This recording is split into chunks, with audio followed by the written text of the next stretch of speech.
ಕಡೆಗೆ ರಾಜಣ್ಣ ದೆಹಲಿಯಲ್ಲಿದ್ದಾರೆ, ನಾಯಕರ ಭೇಟಿ ಮಾಡ್ತಾ ಇದ್ದಾರೆ, ಜೊತೆಗೆ ಸ್ಟೇಟ್ಮೆಂಟ್ಗಳನ್ನು ಕೂಡ ಕೊಡ್ತಾ ಇದ್ದಾರೆ. ಇದೆಲ್ಲದರ ಜೊತೆಗೆ ಇವತ್ತು ಮಂತ್ರಿಗಳು ಕೂಡ ಭೇಟಿ ಮಾಡಿದ್ದಾರೆ. ಮಂತ್ರಿಗಳಿಂದ ಮುಖ್ಯಮಂತ್ರಿಗಳ ಭೇಟಿ ಕೂಡ ಆಗಿದೆ. ಒಳಗಿಂದೊಳಗೆ ರಾಜಕೀಯ ಜೋರಾಗಿ ಸಾಗ್ತಾ ಇದೆ. ಮೊನ್ನೆ ಹೈಕಮಾಂಡ್ ಭೇಟಿ, ಇಂದು ಸಿಎಂ ಅವರನ್ನ ಭೇಟಿ ಮಾಡಿ ಕೆಲ ಮಂತ್ರಿಗಳು ಚರ್ಚೆ ಮಾಡಿದ್ದಾರೆ. ಕಾಂಗ್ರೆಸ್ ಪಕ್ಷದಲ್ಲಿ ದಲಿತ ಸಚಿವರುಗಳು ಫುಲ್ ಆಕ್ಟಿವ್ ಆಗಿದ್ದಾರೆ.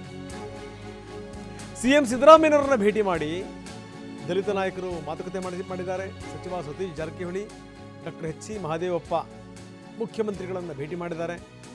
ಕಾವೇರಿ ನಿವಾಸದಲ್ಲಿ ಸಿಎಂ ಭೇಟಿ ಮಾಡಿ ಚರ್ಚೆ ಮಾಡಿದ್ದಾರೆ. ಸತೀಶ್ ಜಾರಕಿಹೊಳಿ ಮೊನ್ನೆ ಅಷ್ಟು ನಿನ್ನೆ ದೆಹಲಿಗೆ ಹೋಗಿದ್ದರು, ದೆಹಲಿ ನಾಯಕರ ಜೊತೆಗೆ ಮಾತಾಡಿದರು. ನಿನ್ನೆ ಪ್ರತ್ಯೇಕವಾಗಿ ಸತೀಶ್ ಮತ್ತು ಮಹದೇವಪ್ಪ ಭೇಟಿ ಮಾಡಿದರು. ಅದರ ಮುಂದುವರೆದ ಭಾಗ ಇದು. ಇವತ್ತು ಒಟ್ಟೊಟ್ಟಿಗೆ ಬಂದು ಸಿದ್ದರಾಮಯ್ಯನವ್ರನ್ನ ಭೇಟಿ ಮಾಡಿದ್ದಾರೆ. ಅಂದರೆ ಕಾಂಗ್ರೆಸ್ಸಿನ ಮನೆಯಲ್ಲಿ ಸಾಕಷ್ಟು ಸಂಗತಿಗಳು ಜರುಗುತ್ತಾ ಇವೆ ಅಂತ ಅರ್ಥ.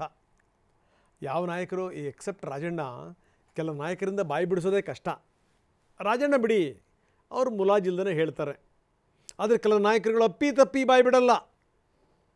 ಸತೀಶ್ ಜಾರಕಿಹೊಳಿ ಅಂತವರಿಂದ ನೀವು ಏನನ್ನೂ ಬಾಯಿ ಬಿಡಿಸ್ಲಿಕ್ಕೆ ಸಾಧ್ಯ ಇಲ್ಲ. ಯಾಕಂದ್ರೆ ನಾನು ಹೇಳ್ತಾ ಇದ್ದೆ ನಿನ್ನೆ, ಅವ್ರ ಆಕಾಶ ತಲೆ ಮೇಲೆ ಬೀಳುತ್ತೆ ಅಂತಂದರೂ ಕೂಡ ಅವರು ಯೋಚನೆ ಮಾಡೇ ಮಾತಾಡ್ತಾರೆ. ಎಲ್ಲೋ ಅವತ್ತು ಮಾತ್ರ ಯಾವತ್ತೋ ಒಂದು ದಿವಸ KPCC ಅಧ್ಯಕ್ಷರ ಬಗ್ಗೆ ಮಾತಾಡಿಬಿಟ್ರು. ಇಲ್ಲ ಅವರೇ ನೋಟ್ ಹಾಕಿದ್ದು, ಅದರ ಪ್ರಕಾರ ಚೇಂಜ್ ಆಗಬೇಕು ಅನ್ನುವಂಥ ಮಾತಾಡಿದ್ರು. ಬನ್ನಿ, ಇದಕ್ಕೆ ಸಂಬಂಧಪಟ್ಟಂಗೆ ಇವತ್ತು ಸತೀಶ್ ಜಾರಕಿಹೊಳಿ ಏನು ಹೇಳಿದ್ರು ನೋಡೋಣ ಬನ್ನಿ. ಸಾಕಷ್ಟು ಸಂಗತಿಗಳಿವೆ ಇವತ್ತು ಮಾತಾಡುವಂಥದ್ದು. ಜಾರಕಿಹೊಳಿ ಎಕ್ಸ್ಕ್ಲೂಸಿವ್ ಆಗಿ ಮಾತಾಡಿದ್ದಾರೆ. KPCC ಅಧ್ಯಕ್ಷನಾಗೋದು ಅಷ್ಟು ಸುಲಭ ಅಲ್ಲ, ಎಲ್ಲರ ಬೆಂಬಲ ಬೇಕಾಗುತ್ತೆ, ಎಲ್ಲರನ್ನೂ ಕೂಡ ಒಗ್ಗೂಡಿಸ್ಕೊಂಡು ಹೋಗಬೇಕಾಗತ್ತೆ. ನನ್ನ ಸಮಯ ಬಂದಾಗ ನಾನು ನನ್ನ ನಿರ್ಧಾರ ಅಭಿಪ್ರಾಯವನ್ನು ಹೇಳ್ತೀನಿ. ಪಕ್ಷದಲ್ಲಿ ಎಲ್ಲರ ಸಹಾಯ ಸಹಕಾರ ಬೇಕಾಗುತ್ತೆ, ಸಾಮೂಹಿಕವಾಗಿ ಚರ್ಚೆ ಆಗಬೇಕಾಗತ್ತೆ. ಇದು ಏಕಪಕ್ಷೀಯ ನಿರ್ಧಾರ ಆಗಲ್ಲ. ಡಿಸಿಷನ್ ಏನೇ ಇದ್ರೂ ಕೂಡ ಅದು ಹೈಕಮಾಂಡ್ದು. ಬನ್ನಿ, ನಮ್ಮ ಪ್ರತಿನಿಧಿ ಜೊತೆಗೆ ಮಾತಾಡಿದ್ದಾರೆ, ಏನು ಹೇಳ್ತಾರೆ ನೋಡೋಣ. ಕರ್ನಾಟಕ ರಾಜಕಾರಣದ ಬಗ್ಗೆ, ಅದರಲ್ಲೂ ಕಾಂಗ್ರೆಸ್ ಪಕ್ಷದ ರಾಜಕಾರಣದ ಬಗ್ಗೆ ಸಾಕಷ್ಟು ಚರ್ಚೆಗಳಾಗ್ತಾ ಇದೆ. KPCC ಅಧ್ಯಕ್ಷ ಸ್ಥಾನದ ಬಗ್ಗೆ ತಾವು ಕೂಡ ನೇರವಾಗಿ ಅನೇಕ ವಿಚಾರಗಳನ್ನು ಮಾತನಾಡಿದಿರಿ.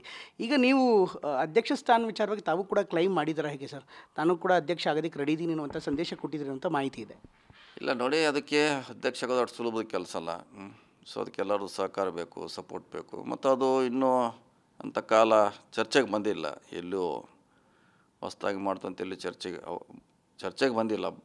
ಬರದೇ ಅದನ್ನು ಮಾತಾಡೋದು ಅನಾವಶ್ಯಕ. ಅದಕ್ಕೆ ಅದ್ರ ಬಗ್ಗೆ ಮಾತಾಡೋದು ಅವಶ್ಯಕತೆ ಇಲ್ಲ. ಕೇಳಬೇಕು, ಯಾರ್ಯಾರು ಹಿಂಗೆ ಆಗ್ತಾಯಿದೆ ಮಾಡ್ತಾಯಿದ್ದೀವಿ ಅಂದಾಗ ಅದ್ರ ಬಗ್ಗೆ ಸಾಮೂಹಿಕ ಚರ್ಚೆ ಆಗಬೇಕಂತ ನಾನು ಹಿಂದೂ ಕೂಡ ಹೇಳಿದ್ದೀನಿ. ಸಾಮೂಹಿಕ ಚರ್ಚೆ ಆಗಬೇಕು. ಅಧ್ಯಕ್ಷರಿದ್ದಾರೆ, CM ಇದ್ದಾರೆ. ಸೊ ಅವ್ರ ನೇತೃತ್ವದಲ್ಲಿ ಚರ್ಚೆ ಆಗಬೇಕಾಗ್ತದೆ. ಅಂತಿಮವಾಗಿ ಡೆಲ್ಲಿ ಅವರು ನಿರ್ಣಯ ಮಾಡ್ತಾರೆ. ಅದರಲ್ಲಿ ಪ್ರಶ್ನೆ ಇಲ್ಲ. ಸರ್, ನೀವು ದೆಹಲಿ ಹೋದಂಥ ಸಂದರ್ಭದಲ್ಲಿ ಎಲ್ಲ ವಿಚಾರ ಪ್ರಸ್ತಾಪ ಮಾಡಿದ್ದೀರಾ ಸರ್? ಪಕ್ಷದ ವಿಚಾರ ಜೊತೆಗೆ ಸಂಘಟನೆ ವಿಚಾರ ನಾವು ಯಾವಾಗಲೂ ಹೋದಾಗ ಪದೇ ಮಾಡ್ತೀವಿ. ಸಂಘಟನೆ ಮುಂದೆ 28ರ ನಮ್ಮ ಚುನಾವಣೆ ಲಕ್ಷ್ಯ. ಸೊ ನಮ್ಮಲ್ಲಿರುವಂಥ ಸಮಸ್ಯೆಗಳ ಬಗ್ಗೆ ಚರ್ಚೆ ಆಗಿದೆ. ಡೆಲ್ಲಿಗೆ ಹೋದಾಗ ಸ್ವಾಭಾವಿಕವಾಗಿ ಎಲ್ಲ ಚರ್ಚೆ ಅವರು ಮಾಡ್ತಾರೆ, ನಾವು ಕೂಡ ಮಾಡ್ತೀವಿ. ಅವರು ಕೂಡ ಕೆಲವು ಸಲಹೆಗಳನ್ನು ಕೊಡ್ತಾರೆ, ಈಗ ಮಾಡಬೇಕು ಹಾಗೆ ಮಾಡಬೇಕಂತ. ಸೊ ಇದು ಹೋದಾಗ ಒಂದು ಸಾರಿ ಇದು ನಡೆಯುವಂಥ ಒಂದು ಸಹಜವಾಗಿರುವಂಥ ಒಂದು ವ್ಯವಸ್ಥೆ. ಆಮೇಲೆ ಈ ಒಂದು ಡೆವಲಪ್ಮೆಂಟಲ್ಲಿ ಒಂದು ದೆಹಲಿಯಿಂದ ಕೇಳಿಬರ್ತಾ ಇರುವಂಥ ವಿಚಾರ ಅಂದ್ರೆ, ಒಂದು ವೇಳೆ ನಿಮಗೇನಾದರೂ ಆಯ್ಕೆ ಕೊಟ್ಟರೆ, ಅಂದರೆ ಪಕ್ಷದ ಅಧ್ಯಕ್ಷ ಸ್ಥಾನಕ್ಕೆ ಆಯ್ಕೆ ಕೊಟ್ಟರೆ ತಾವು ಅದನ್ನು ನಿಭಾಯಿಸೋದಕ್ಕೆ ರೆಡಿ ಇದ್ದೀರಾ? ಮಂತ್ರಿ ಜೊತೆಗೆ ಆ ಸ್ಥಾನದ ಬಗ್ಗೆ ಕೂಡ, ಅಂದರೆ KPCC ಅಧ್ಯಕ್ಷ ಸ್ಥಾನದ ಬಗ್ಗೆ ಕೂಡ ಅನೇಕರು ಮಾತನಾಡ್ತಿದ್ದಾರೆ. ನೀವು ರೆಡಿ ಇದ್ದೀರಾ ಆ ಸ್ಥಾನಕ್ಕೆ? ಅಲ್ಲ, ಈಗಾಗಲೇ ಹೇಳಿದೆಲ್ಲ, ಅದು ಚರ್ಚೆ ಆಗಬೇಕು ಸಾಮೂಹಿಕವಾಗಿ. ಮುಂಚೆನೇ ಫಸ್ಟ್ ಏನು ಹೇಳಿದ್ದೆ ನಾನು, ಅದು ಚರ್ಚೆ ಆಗಬೇಕು. ಯಾಕಂದರೆ ಅದಕ್ಕೆ ಎಲ್ಲರೂ ಸಹಕಾರ ಬೇಕಾಗ್ತದೆ. ಅಂಥ ಸಂದರ್ಭ ಬಂದಾಗ ಅದ್ರ ಬಗ್ಗೆ ನಮ್ಮ ಅಭಿಪ್ರಾಯನ ನಮ್ಮ ವರಿಷ್ಠರ ಮುಂದೆ ಹೇಳ್ತೀನಿ. ಆಮೇಲೆ ಈ ಮುಖ್ಯಮಂತ್ರಿಗಳು ಜೊತೆಗೆ ಉಪಮುಖ್ಯಮಂತ್ರಿಗಳು ಅವ್ರನ್ನೆಲ್ಲ ಕರೆದು ಒಂದು ಸಭೆ ಮಾಡಬೇಕು ಅನ್ನೋಂಥದ್ದು ಕೂಡ ಇದೆ ದೆಹಲಿ ಮಟ್ಟದಲ್ಲಿ.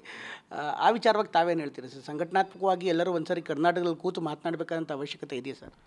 ಖಂಡಿತವಾಗಿದೆ. ಯಾಕಂದರೆ ಇದು ಪ್ರತಿ 3 ತಿಂಗಳಿಗೆ ಒಂದು ಸಾರಿ, ಅಥವಾ ನಾವು CLP ಮಾಡ್ತೀವಿ, ಅಥವಾ ಇನ್ಯಾವುದೋ CM ಒಂದು ಸಾರಿ ಕರೀತಾರೆ.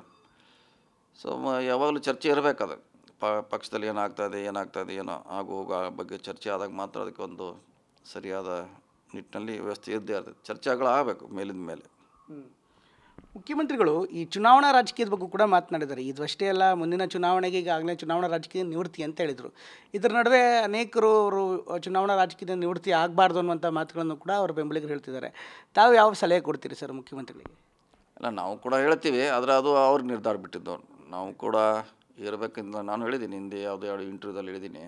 ಅವರು ಮುಂದೆ ಪಕ್ಷದ ಪರವಾಗಿ ಹೇಳಿದ್ದಾರೆ. ಅವರು ನಾವು ಪಕ್ಷ ರಾಜಕೀಯದಿಂದ ನಿವೃತ್ತಿ ಆದರೂ ಕೂಡ ಪಕ್ಷದ ಪರವಾಗಿ ಇರ್ತೀನಿ, ಸಾಮಾಜಿಕ ನ್ಯಾಯದ ಪರವಾಗಿ ಹೋರಾಟ ಮಾಡ್ತೀವಿ ಅಂತ ಹೇಳಿದ್ದಾರೆ. ಸೊ ಅದು ಮುಂದುವರೆದು ಬಿಡೋದು ಅವ್ರಿಗೆ ಇಚ್ಛೆ ವ್ಯಕ್ತ ಮಾಡ್ತಾರೆ. ನಾವು ಕೂಡ ಬಯಸ್ತೀವಿ ಅವರಿದ್ರೆ ಇನ್ನೂ ಪಕ್ಷಕ್ಕೆ ಶಕ್ತಿ ಬರ್ತದೆ ಅಂತ. ಆಮೇಲೆ ಮುಖ್ಯಮಂತ್ರಿ ವಿಚಾರವಾಗಿ ಈಗ ಅನೇಕರು ಸ್ಟೇಟ್ಮೆಂಟ್ಗಳನ್ನು ಕೊಟ್ಟಿದ್ದಾರೆ. ಎಂ ಬಿ ಪಾಟೀಲ್ ನಿನ್ನೆ ಮಾತಾಡಿದ 5 ವರ್ಷ ಅವರೇ ಮುಖ್ಯಮಂತ್ರಿ ಆಗಿರ್ತಾರೆ, ದೇವರಾಜ್ ಅರಸು ದಾಖಲೆ ಮಾಡ್ತಾರೆ ಅಂತ. ಪರಮೇಶ್ವರ್ ಅವರು ಕೂಡ ಅದೇ ಮಾತನ್ನು ಹೇಳ್ತಿದ್ದಾರೆ. ತಮ್ಮ ಅನಿಸಿಕೆ ಏನು ಸರ್ ಈ ವಿಚಾರದಲ್ಲಿ, ಮುಖ್ಯಮಂತ್ರಿಗಳ ಮುಂದುವರಿಕೆ ವಿಚಾರದಲ್ಲಿ ಅಥವಾ ದಾಖಲೆ ನಿರ್ಮಾಣದ ವಿಚಾರದಲ್ಲಿ? ನೋಡಿ, ಅದ್ರ ಬಗ್ಗೆ ನಿರ್ಧಾರ ಮಾಡೋದು ಹೈಕಮಾಂಡು. ಎಷ್ಟು ವರ್ಷ ಇರಬೇಕು, ಎಷ್ಟು ಇರಬೇಕು ಅನ್ನೋದು ಅದನ್ನು ನಾವು ಹೇಳಲಿಕ್ಕಾಗಲ್ಲ. ನಾವು ಈಗ ಇದ್ದಾರೆ, ಅವರೇ ಮುಂದುವರಿತಾರೆ ಅಷ್ಟು ಹೇಳ್ಬೋದು. ಒಳ್ಳೆ ಆಡಳಿತ ಕೊಡ್ತಿದ್ದಾರೆ, ಸಮರ್ಥ ನಾಯಕರಿದ್ದಾರೆ, ಅವರೇ ಇರ್ತಾರೆ ಅನ್ನೋ ನಮ್ಮ ಭಾವನೆ. ಆದರೆ ಅದು ಅಂತಿಮವಾಗಿ ಹೈಕಮಾಂಡ್ಗೆ ಬಿಟ್ಟಂಥ ವಿಚಾರ ಅದು. ಥ್ಯಾಂಕ್ ಯು ಸರ್, ಧನ್ಯವಾದ ನಿಮ್ಮ ಜೊತೆ ಮಾತನಾಡೋದಕ್ಕೆ. ಇದಿಷ್ಟು ಸಚಿವರಾದಂಥ ಸತೀಶ್ ಜಾರಕಿಹೊಳಿ ಅವರು ಹೇಳ್ತಾ ಇರುವಂಥ ಮಾತು. ಕ್ಯಾಮ್ರಾಮನ್ ಮಂಜುನಾಥ್ ಜೊತೆ ಪ್ರಮೋದ್, TV9 ಬೆಂಗಳೂರು.